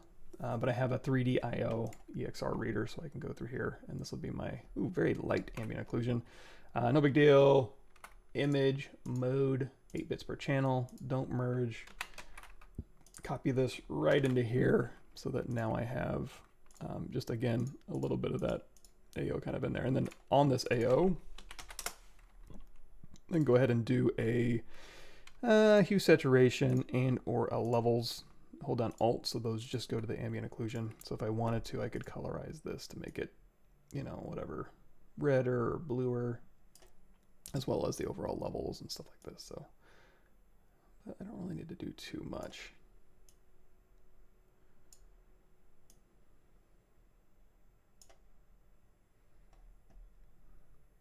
And if there's anything in here I don't like, I can just add a mask, brush.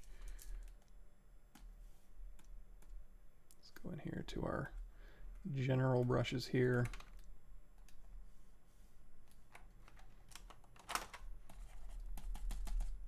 We can just, oops.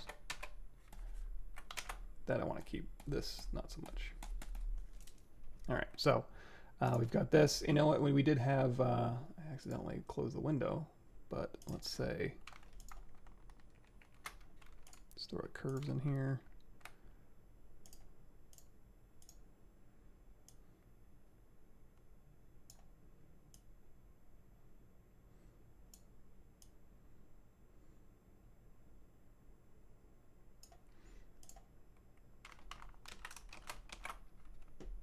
How do I get that plugin back?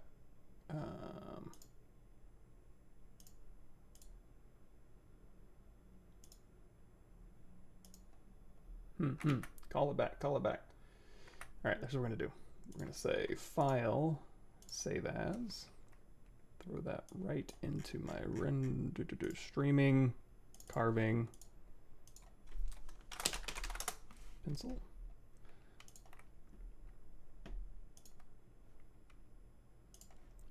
Okay, getting caught up again.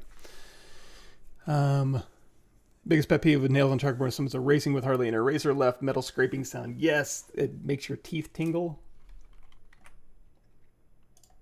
That's a good one. No, it's a terrible one, but I agree. All by hand, I can't help but thinking how fast Super Mike would have used super detailed tubes like skin in a Guyver figure. I do have, I don't know if this is related or not, but I can open up, what would this be under? Recording. Gosh. Mechy tube? Tubey mech. Twisted Guts images. Mech variants, mech refine. Trying to remember how many of these things I have.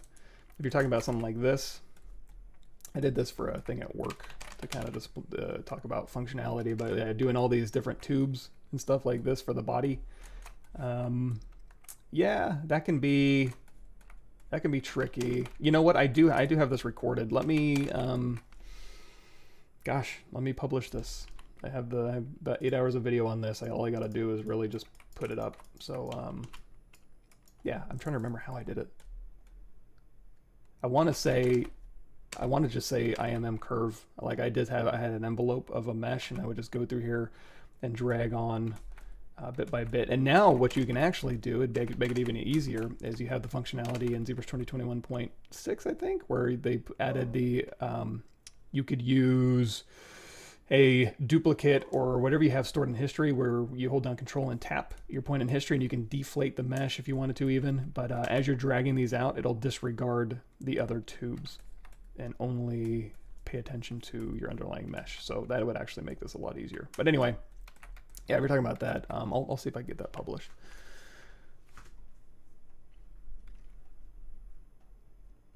Cool. Ryan Tools Easy Mesh. Oh, that's another thing too under the Z plugin. If you want a lot of, you can use it used to be called Dynamesh Master, now it's called Dynamesh Utility. If you want a bunch of control, you can use that too.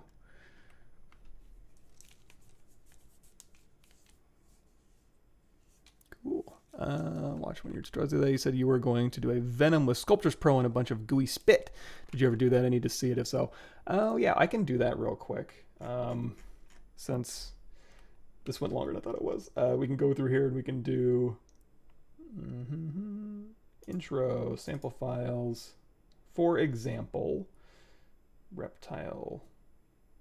Anybody watch the new Mortal Kombat? I sure did. I was basically raised by Mortal Kombat 2.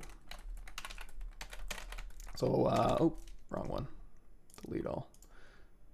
Come on, Mike. This is one we want. Go ahead and turn all this off. So like this gooey spit right here. If you want control, I would maybe use Z-spheres to get your placement, especially if you're doing very complex placement, but we can recreate that. Let's see if we can use Sculptors Pro for that. Let's go ahead and delete this out of our scene here. Moving right along. Is this pencil tutorial going to be somewhere in case I want to rewatch it? Yes, it'll be in 2 places. It'll be, I'll upload it as soon as we're done here. I'll upload it on my channel. So under playlist, look for the big blue genie here. And this is all the past playlists. And then also where we're at now is streaming on the Michael Pavlovich workshop. So I'll go ahead and link you here. All the videos for my scene will be here on Pixologics. And for me on my full episodes there. Cool, no problem, Crackle. I'm happy to answer what I can. I don't know that I always have the best answer, but yeah, Z-spheres, I think. The much ornament designs in ZBrush? No, but ZBrush free. This version of ZBrush isn't free. However, we did do, in the playlist here, we did use ZBrush Core Mini to create this kind of, what's his name? Bib Fortuna. We did him in ZBrush Mini, and then ZBrush Core is a cheaper version of ZBrush, and we did this kind of, this is a really weird one, but we ended up using ZBrush Core for kind of sculpting some stuff out. So check those out if you want to use reduced functionality ZBrush or ZBrush Core Mini, which is free here. But yeah, I think it was like, if I wanted to recreate it how I had it, it would basically just be like append a Z-sphere, grab the Z-sphere, hit E to scale it down, go in here to transparency, and it's a little bit tedious. It's not real super quick, but it does give you enough control so that while you're making the spit here, you can at least control, like, okay, I want this one to go, hold the Q and then shift, and then we'll just pull this one apart. So I want this strand to go to this tooth, and then I want another strand. Let's see, what would make sense? This one here, and then we want one maybe, let's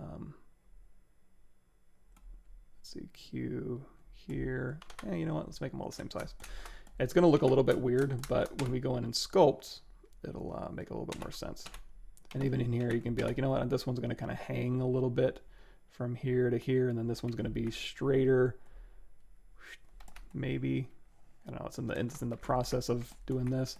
And then once you have that, you can hit A for adaptive skin. By default, it's going to give you a what is that?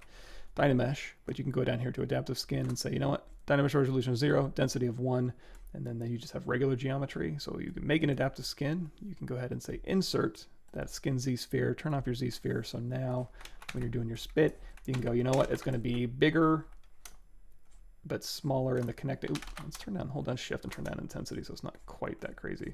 So it'll go bigger to smaller, and then of course bigger to smaller. And then now you can go use your move brush or whatever and kind of move these like so. And at this point, if you decide, you know what, this is going to be like, you know, you can go through there and do that. Again, you can use Sculptors Pro for this. It would be like BSH for snake hook, turn on Sculptors Pro, and you can, like, you know, just drag out spit strands. And even if you wanted to make the end globule bigger, hold down shift to start smoothing, and then let go of shift. Oh boy. And that'll kind of inflate it out as you're doing that. And then you can go back in here to like move or move AcU and put this where it needs to be. But even this one, you know, I may be inclined to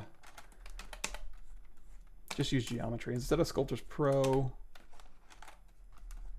I don't know, it just seems like what I don't want to do is end up just fighting the geo, you know. So at this point, maybe I just do 0 measure half that size down to 0 and see if that gives me a little bit more even geo, something a little more controllable, or at least predictable, I should say.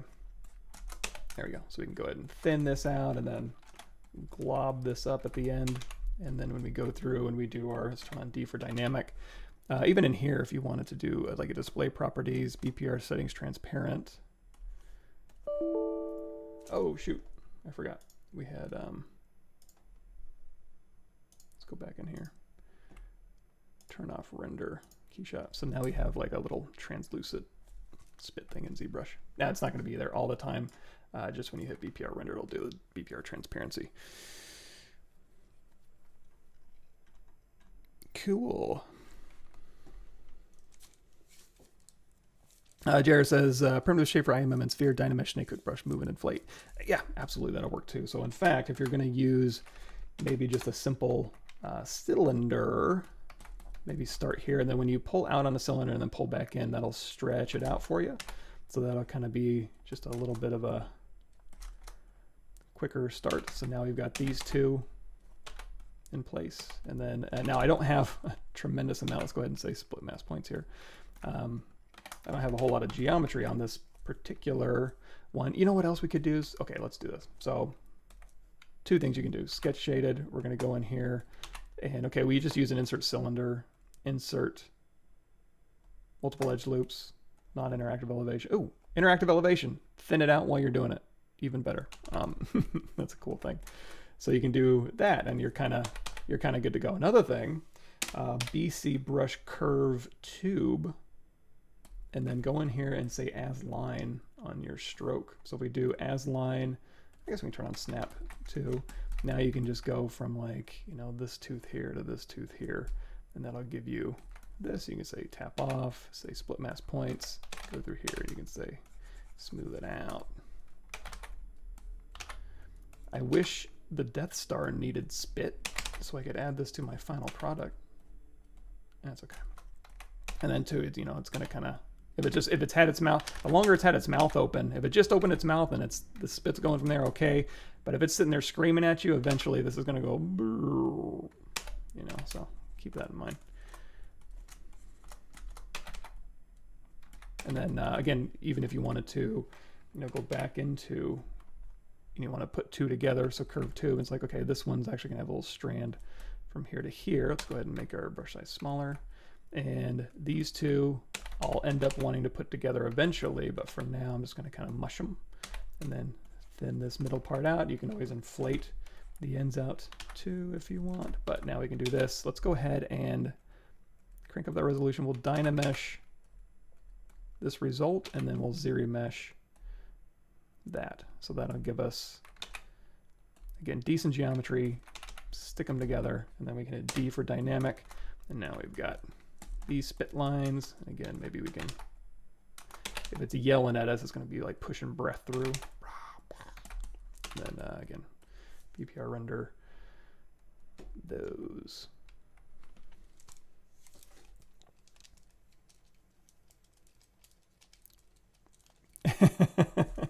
Yeah, we could. Yeah, I'll put that in front of him. He's gonna chomp on a number 2 pencil. Alrighty. Gosh, I wonder if I could. So we can also clean out our scene here. So for example, we say delete all on this one. Skinsy sphere. Maybe I'll keep that around just in case I need it for whatever screenshots I want to make. We've got this one here. We got our render. We have our, oh yeah, I was gonna go back in here. Let's open up that pencil here. And then I'm gonna use this Nick collection. Let's play around with this, it'll be fun. Let's do analog effects. Go ahead and click this, it'll open it up. And, oh, did I not buy it yet? I guess I'm still on try. Well, we'll keep trialing it out. Unless I need to go through my emails and see if I could have sworn I bought it, but maybe not. There we go. So we'll do a little bit of little filtering here. What looks good? Classic camera. It's a number 2 pencil. It's old school. So we can, again, boy, are these that big? I didn't realize these are this big. Oh, we may do.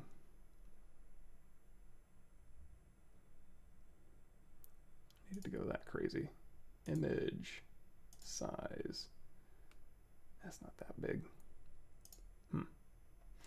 There's that, there's analog effects, and then color effects. And there's a bunch of other stuff in there too, but those are the ones I play around with the most.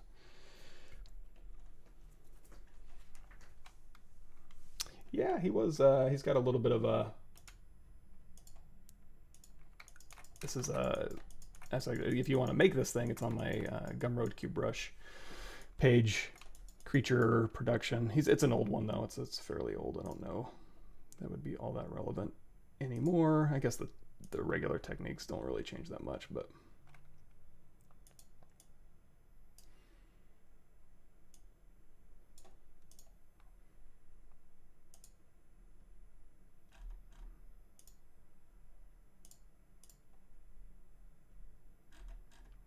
yeah, get a little bit of a different look here. Focus in, and you got some other stuff up here, so you can where is that, like the shape and the filter, and you can do, oh, what's it called? Let's hit OK. You can do vignettes and stuff like this.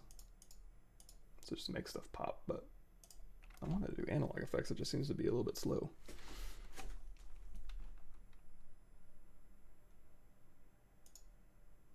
Wait for it. Yeah, maybe I'll skip this one then. Anyways, maybe it's because I'm streaming. So again, you have the vignette down here. You can control the amount of the vignette. You can do negative or just like a little fade at the side. You can change it from circle to more rectangle. You can change the size pretty quickly. Dirt and scratches you can kind of mess around with here. Give you some cool looks. I'm just looking for something that just pops a little bit more. I wish I would have spent more time on that wood. It's kind of bugging me. You can always clean it up in post, I suppose. But yeah, number 2 pencil. Boom. There we go. I'm not sure. Go. You know what? Actually, we should save this as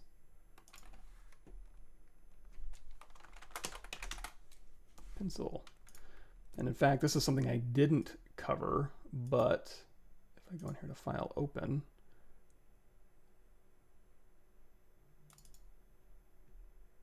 when we did the ZBrush core, and I added fur to it. Go ahead and start closing some of these windows down. Wait for this to open up. This is the setup for that. And that was just fiber mesh fur. Basically just populate fiber mesh, go through and paint it, and then go through and groom that. So this is the, again, this is all just fiber mesh. And you know what might be easier? This is a 40 million polygon plus thing. So let's go ahead and just do a little region render. And that'll get you that little fur look from fiber mesh in there. When you use alpha brushes for stitching seams, I know you need very high poly count, but can you use ZRemesh project to reduce poly count but keep the seams stitches? I feel like my models always stay in the millions. Yeah, and especially when it comes to stitches and details and stuff. Let's go ahead and shut this down. What I tend to do, again, if this thing is, you know, however many polygons it is, and I'm okay, I want to put some stitches on here. Number one, it's easy, but it's destructive to go through and do, well, where do we find those things? Stitches. To go through and do something like, because now what I have to do is I have to keep track of, oh, I need this to be a different material and I need this to be a different material. Well, I can turn on RGB and I can do like a material mask for this, you know, but then again, it's like, oh, it's kind of faded. It's kind of more trouble than it's worth. However, instead of doing that, actually, shoot, I got this. So speaking of this, let me see. Am I even able to find this on their channel? Somewhere on their channel is, yay, creating stitches along a curve. So something like this, ZBrush top tips, 13 minutes of me going through and explaining, you know, putting these in, creating your own custom stitches, and then, you know, dialing those in. That's just a little bit more, it's less destructive, and you have more access to the stitches. And here's the other thing too, if your stitches aren't going to change your silhouette, speaking of substance, actually, let's do that real quick. Hold on, how much time? I got a couple minutes left. I'm going to do stitches as a kind of a sculpt. However, oh, come on. Every single time. I swear to God. Error contacting our server. Come on, man. This stuff gets re-upped every month. Why do I have to fight it? Next, back, license file, next, select, downloads.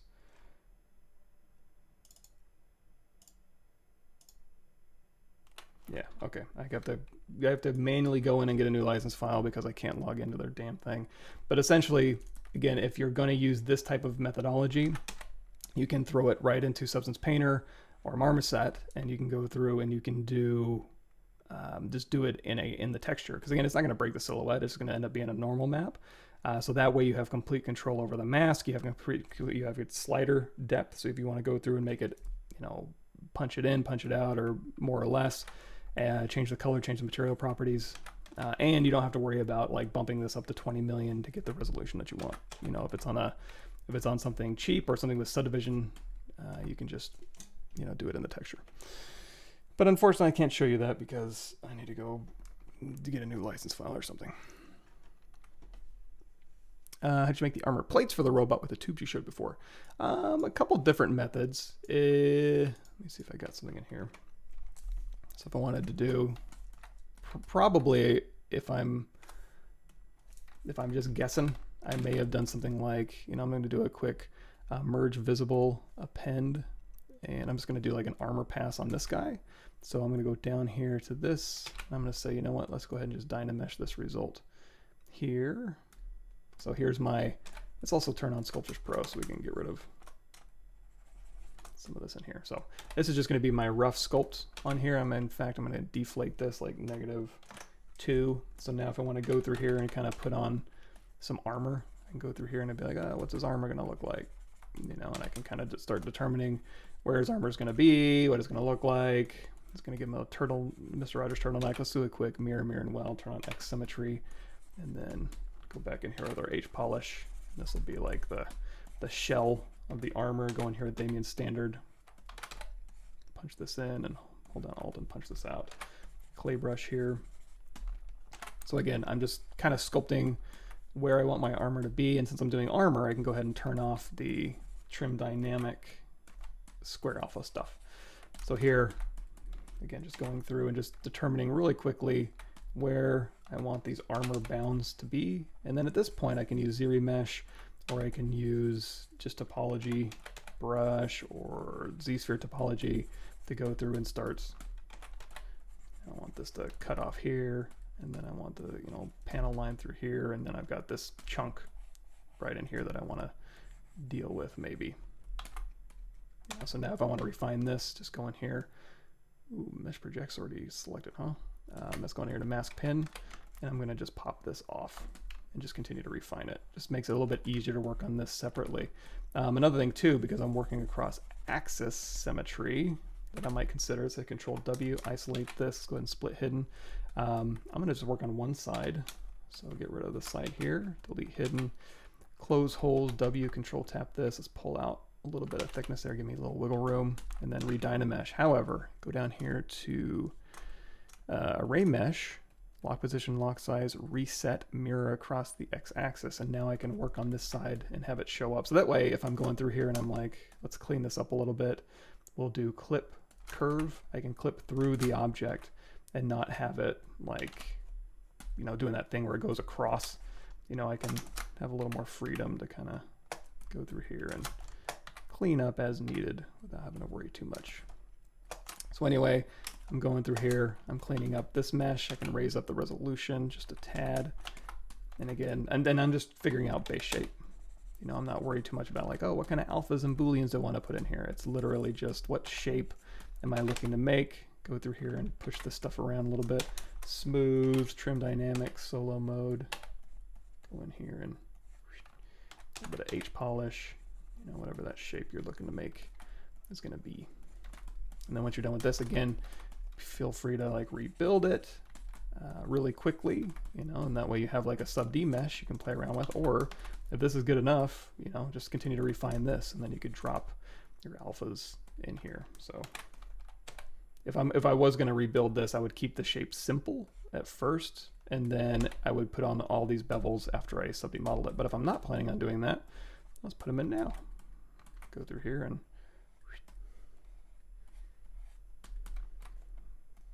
give this little upturn look here. Or if I want to go through here and be like, you know what, this needs to cut into some other geo down here, or a little latch or something, or I want to put a belt across here. That's what topology brush is kind of good for, is you can very quickly go through here and just be like, let's connect these bad boys. Oops, tap off here. Why is that so slow? Let's go ahead and split this off. Let's turn off Dynamesh, Shift D. And then in fact, if we want to redo this, so Z-sphere topology or insert mesh would not have to deal with this, but you can also go through here and it's like, you know what, I just want it to stretch flat from one point to another, and then you can go back in, insert multiple edge loops, and you can dial back in, you know, your resolution. Let's go ahead and uncrease all. And then this is a little thick, so all you got to do is go back in here, QMesh polygroup all. You know what, maybe it's slow because I have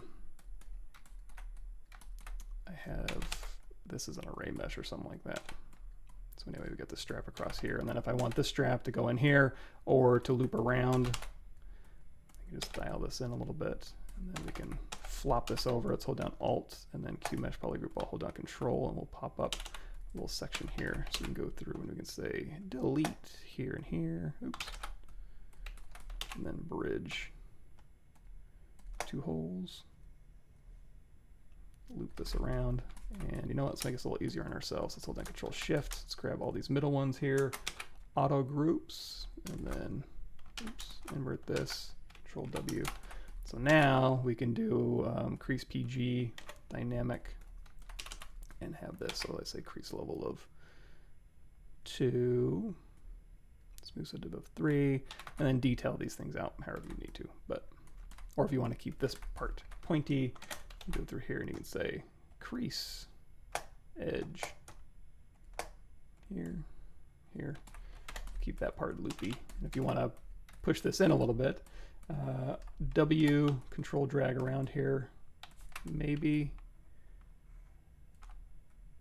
Kind of, or you can literally just go in here to move brush or move topological. I usually just drop down here real quick to auto masking. Turn on topological, crank that range down. Let's go through here and punch this in. BI brush insert clothing M snap. We don't need the whole assembly. We just need the top. And then say control. Make those both the same size. Go back to our select rectangle here. Split those off. Huh, something weird was going on there. Go ahead and drop those in just a little bit more. Now, since you've done this, this might need some actual geometry so you can sell it a little bit more. That's where I might go in here to insert single edge loop and get some slightly nicer divisions in here. So when you hit D, we can go ahead and say, you know what, let's apply those subdivisions, and then now you can kind of sell it a little bit better with, you know, looking like it's actually a piece of leather or something like that. All right, we hit 8 o'clock. How about that? You know what? It's probably just me. It's probably like if I go here to array mesh, I always work on the positive X axis. If I was smarter, I would just work on the negative X so that all I have to do is just do mirror and weld and it'll automatically populate. On the side that I want, you know, if I'm modifying this side and I forget, I can just do mirror and weld and it'll just do it. I just, for some reason, 15 years worth of working in the positive X axis has ruined me. So yeah, mirror and weld, geometry modify, topology delete hidden. Those are both going on my tombstone.